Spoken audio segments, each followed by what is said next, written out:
Samantha हमेशा से सोचती थी कि उसका परिवार। रामू एक गरीब किसान था। हर दिन सुबह जल्दी उठकर वह अपने खेत में काम करता। उस दिन भी सूरज निकलने से पहले ही वह हल लेकर खेत में पहुंच गया। मिट्टी सूखी थी, लेकिन रामू हार मानने वाला नहीं था।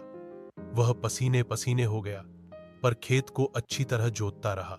दोपहर होते होते उसकी पत्नी सीता खाना लेकर आई। दोनों ने पेड़ की छांव में बैठकर रोटी और प्याज खाए। फिर रामू फिर से काम में जुट गया। शाम होते ही आसमान में बादल घिर आए। कुछ देर में बारिश शुरू हो गई। रामू की आंखों में चमक आ गई। उसकी मेहनत रंग लाई थी।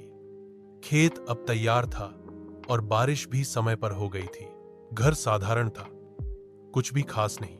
एक शांत पड़ोस में स्थित यह एक सफेद बाड़ और एक अच्छी तरह से बनाए गए बगीचे के साथ एक आरामदायक 2 मंजिला घर था।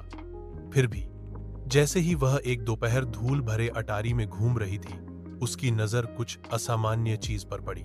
दूर कोने में भूली हुई पेटियों के ढेर के नीचे उसने फर्श के तख्तों के नीचे छिपा हुआ एक संकीर्ण ट्रैपडोर देखा।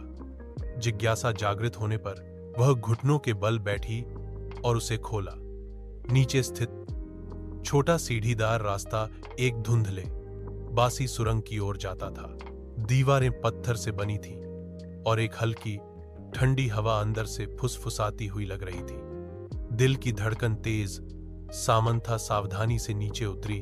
उसकी टॉर्च अंधेरे को चीर रही थी। सुरंग उसकी उम्मीद से कहीं अधिक लंबी फैली हुई थी, जो पृथ्वी के नीचे मुड़ती और घूमती थी। उसे यह एहसास नहीं हो रहा था कि वह घुसपैठ कर रही है कि कोई उसका इंतजार कर रहा था। अनंत काल के बाद सुरंग आखिरकार एक छिपे हुए कमरे में खुल गई। दीवारें